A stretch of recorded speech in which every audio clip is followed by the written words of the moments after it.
Salut à tous, alors c'est Frédéric Delavie. Alors aujourd'hui je voulais vous faire une petite vidéo suite à une question qui revient souvent. Alors une question qu'on me pose, alors on me l'a posée souvent sur mes réseaux sociaux, mais là on m'a interrogé pendant que j'étais au salon du Body Fitness qui vient de se terminer. Salon du Body Fitness qui s'est très bien passé pour moi puisque je présentais une marque de machine et j'ai vu que j'avais un succès grandissant au niveau de ma notoriété, sûrement acquise grâce à mes vidéos instructives et bien sûr mes livres d'excellente qualité.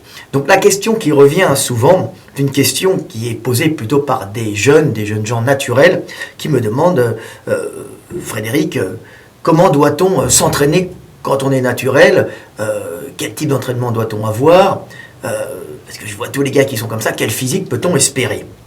Alors, c'est évident qu'il faut réapprendre la normalité, car nous vivons dans un monde du fitness qui a été profondément marqué par l'utilisation de substances anabolisantes, de substances hormonales, qui permettaient aux individus de bâtir leur corps, donc d'accroître leur développement musculaire d'une façon entre guillemets non naturelle, puisque ce ne sont plus des sécrétions produites par l'organisme. Alors il faut savoir que les premières apparitions ont commencé avec l'utilisation de stéroïdes, d'anabolisants, on va dire testostérone, de dianabol. Dans un premier temps, on a vu arriver des champions plus musclés.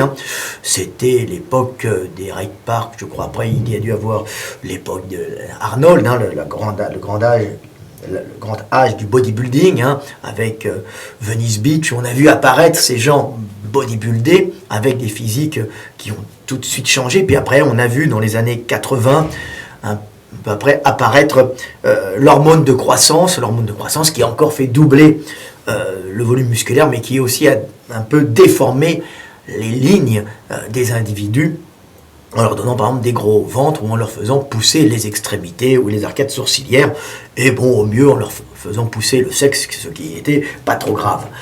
Mais en dehors de ces changements esthétiques, il faut réapprendre cette normalité si l'on veut être naturel et sauter de l'esprit des références que vous ne pourrez jamais atteindre et retourner à l'essentiel.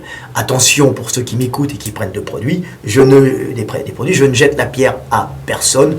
Les gens font ce qu'ils veulent. D'ailleurs, ce qui m'a plu quand je suis parti en Hongrie, c'est que je restais naturel et que je m'entraînais avec des gars qui étaient entre guillemets shootés et qui avaient une parfaite notion de ce qu'était le naturel et le shooté, sans pour autant mépriser le naturel ou se vanter d'être plus fort. Et ils me regardaient, ils disaient « Oh putain, pour un mec naturel, t'es fort ». Donc ça fait plaisir d'avoir des gens qui avaient quand même une notion du naturel et du shooté, qui prenaient des produits sans complexe, mais ne le faisaient pas en secret à l'époque, puisque moi j'y suis allé il y a 20 ans, où la politique n'était pas la même. Donc il faut faire très attention, nous sommes dans un monde de l'hypocrisie, où les gens vont vous dire qu'ils sont naturels, et ils n'osent pas admettre en fin de compte devant les autorités, car ils risquent d'aller en prison, qu'ils prennent des produits, donc ils sont shootés.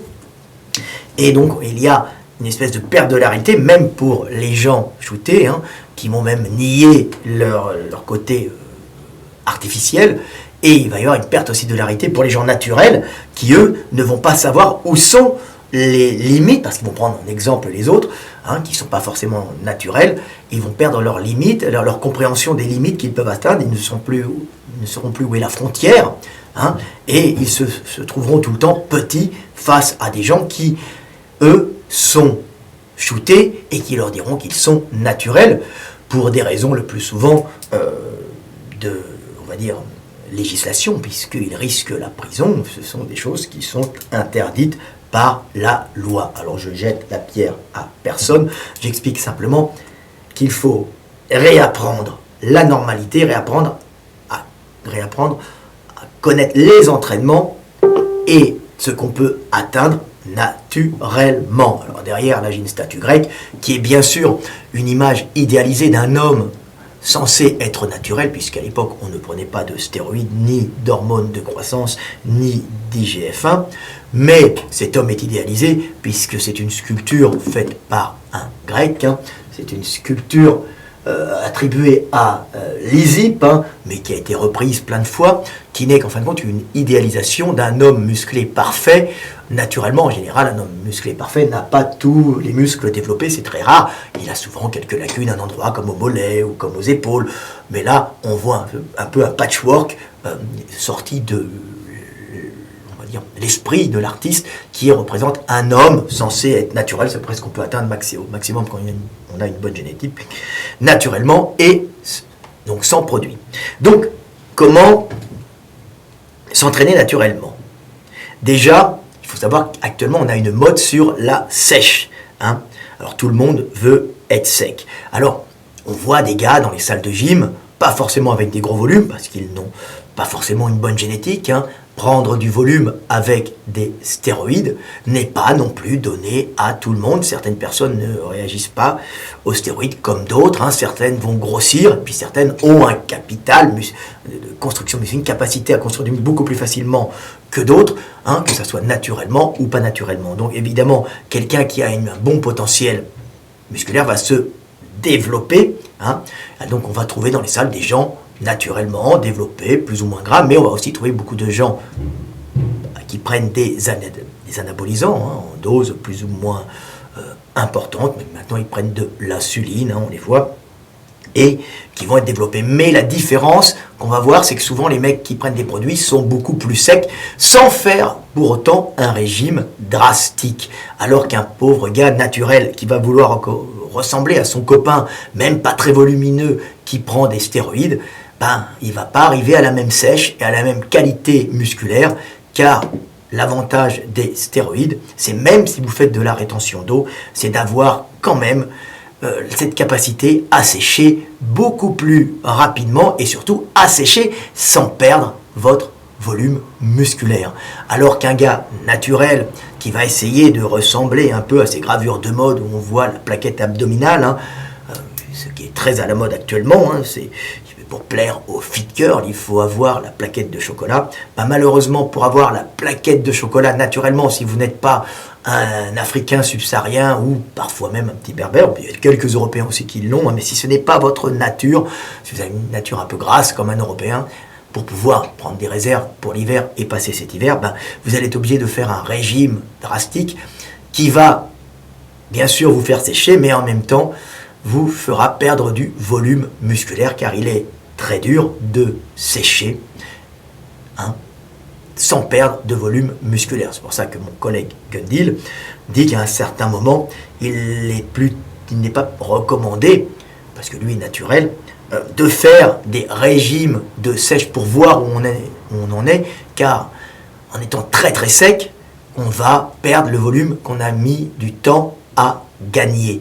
Donc, un gars qui veut être naturel et être sec, il a intérêt à ne pas être trop sec non plus, car il va perdre son volume musculaire.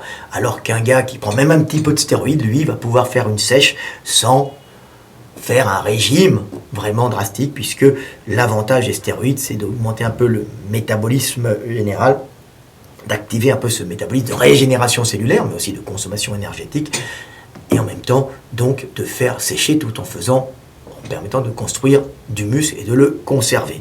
Donc, deux façons d'aborder la sèche. Si vous êtes naturel, il est recommandé de pas trop sécher si ce n'est pas votre nature, de garder une petite pellicule adipeuse, car autrement vous allez perdre tout ce que vous avez gagné, alors qu'un mec sous stéroïde, lui, fera un régime, bien sûr, mais un régime qui, en général, le pompera moins, car en plus, il récupérera plus vite. Ensuite, l'alimentation d'un type naturel doit être aussi équilibrée que possible, doit prendre des bons aliments, les aliments qui vous correspondent génétiquement, comme je l'ai déjà expliqué dans des vidéos, mais vous serez un peu obligé de manger moins qu'un type sous produit, sous anabolisant. Pourquoi? Parce qu'un type sous anabolisant construit plus vite du muscle, a un métabolisme aussi qui fonctionne plus vite et peut manger plus. Il mange, il construit, il sèche en même temps, alors qu'un gars qui est naturel, s'il mange trop, il va construire du muscle, mais il va aussi faire beaucoup de gras. Donc tout ça est dans le juste milieu. Vous ne pouvez pas avoir le régime d'un type qui fait du bodybuilding non naturel, shooté comme on va dire, car à ce moment-là, vous allez trop manger et vous allez devenir gras. Alors si vous faites du power, c'est bien, mais si vous voulez avoir un physique esthétique, ça va pas être le top. Sachez qu'un type qui fait du bodybuilding mange beaucoup de protéines en général. Il mange équilibré, il prend des graisses essentielles, il prend des hydrates de carbone, mais en quantité limitée. Mais en général, il mange proportionnellement plus, il a besoin de plus de protéines, puisqu'il construit plus de muscles, puisqu'il est sous hormones, qu'un type naturel qui, lui, va construire du muscle très lentement, sauf au début. Donc, faites attention à l'alimentation. Vous n'avez pas à manger comme un type qui prend des produits. Par exemple, les strongmen ne passent leur journée à manger et à construire du muscle parce qu'ils ingèrent tellement de stéroïdes, de testostérone, d'hormones de croissance, qu'ils sont obligés, pour cette croissance, de suralimenter l'organisme. Et en plus, comme ils soulèvent des énormes poids, ils sont obligés de manger en conséquence. Et comme un type, en général, qui prend des produits à plus de volume et plus de force, il va dépenser plus d'énergie pendant ses entraînements. Donc, il aura toujours besoin de manger plus qu'un type naturel. Donc, faites attention, vous n'êtes pas au même régime. Ne copiez pas les copains, ne regardez pas les régimes. Quand vous voyez des régimes dans des livres comme Muscle et Fitness, n'oubliez pas qu'en Amérique, il y a une espèce de culture quand même des stéroïdes, une culture de l'artificiel, et que si vous voulez être naturel, vous ne pourrez pas, en suivant ces régimes qui ne sont pas forcément adaptés à vous. Donc voilà. Alors, pour l'entraînement des types naturels, écoutez, quand vous voyez un type qui prend des produits, il peut enchaîner les séries, bien oui, il est dopé aux hormones, son organisme est beaucoup plus résistant, en apparence bien sûr, parce qu'à la longue l'organisme se fatigue, mais il peut enchaîner les séries, et en plus, le muscle étant beaucoup plus réceptif à l'entraînement grâce à ces substances chimiques, il peut même des fois n'être pas obligé de travailler aussi lourd ou aussi intensif, on va dire, ou pour essayer de monopoliser plein de fibres, pour essayer de casser un maximum de fibres, il ne va pas forcément être obligé de travailler aussi lourd qu'un mec naturel. Alors je m'entends, un mec shooté en général travaille toujours plus lourd qu'un mec naturel, mais on va dire qu'il ne va pas forcer au maximum pour casser de la fibre, puisqu'il réagit très bien, donc il va faire des séries longues. C'est pour ça qu'on les voit souvent pomper, pas forcément avec des poids lourds. L'important est de choquer le muscle pour que celui-ci se développe, et ce muscle a une meilleure réceptivité, donc il n'est pas obligé de fatiguer son système nerveux pour monopoliser le maximum de fibres musculaires comme un type naturel. Il va pouvoir travailler moins lourd, mais moins lourd entre guillemets, car il sera toujours plus fort, puisque ses muscles seront plus gros, mais on va dire qu'il va moins s'épuiser nerveusement sur les séries, son but étant de ressentir, alors qu'un type naturel sera toujours des fois plus obligé de pousser un peu plus lourd pour essayer d'aller chercher par le système nerveux des fibres qui ne seront pas sollicitées en léger et qui seront sollicitées en lourd. Donc c'est toujours un travail qui est un peu différent, celui du naturel, de celui du shooté. Bien sûr, je parle pour le bodybuilding, un powerlifter shooté, lui va essayer en plus de travailler la force, le système nerveux, et d'aller recruter des fibres musculaires, justement, par le travail de force. Mais ce n'est pas tout à fait la même chose. Donc de générer des connexions neuronales en plus, qui vont aller recruter des fibres qui ne sont pas forcément recrutées. Mais un type anabolisé qui fait du body, lui, il peut, par la pompe lourd en général pour lui, et on va dire pas forcément hyper lourd pour lui, mais lourd pour le Pékin moyen, aller chercher, aller stimuler, aller briser de la fibre pour la régénérer. Voilà. Donc pas du tout le même entraînement. Quand on voit le mythe des 10 séries de 10 d'Arnold, ce qui était vrai d'ailleurs, pour un type naturel, ça va plutôt être traumatisant, et s'il continue ce système sur quelques temps, il risque de tomber dans le surentraînement, parce que bien sûr, il n'est pas sous-produit et son organisme se régénère moins vite. Vous voyez les types qui prennent des produits enchaîner les séries, et faire des entraînements qui durent beaucoup plus longtemps que le Pékin moyen, que le type naturel. Alors si un type naturel pense qu'en faisant l'entraînement d'un type shooté, il va se développer, au contraire, il va plutôt tomber en surentraînement et au bout d'un moment, rester à la maison crever et perdre du volume musculaire. Donc, faites attention, ce n'est pas pour ça qu'un type naturel ne doit pas s'entraîner à fond, mais s'il s'entraîne à fond, il a besoin de beaucoup plus de repos qu'un type anabolisé. C'est pour ça qu'on peut voir au cours de la semaine les types anabolisés qui préparent des championnats, qui sont capables de s'entraîner le matin, l'après-midi, tout ça parce ils sont sous-produits et ils ont intérêt à optimiser leur temps, à optimiser leurs entraînements pour construire le maximum de fibres pendant qu'ils sont sous stéroïdes. En général, à un certain niveau, ils y sont tout le temps parce que arrêter les stéroïdes risque à ce moment-là de leur générer des dépressions dues justement à la baisse de leur taux de testostérone naturel.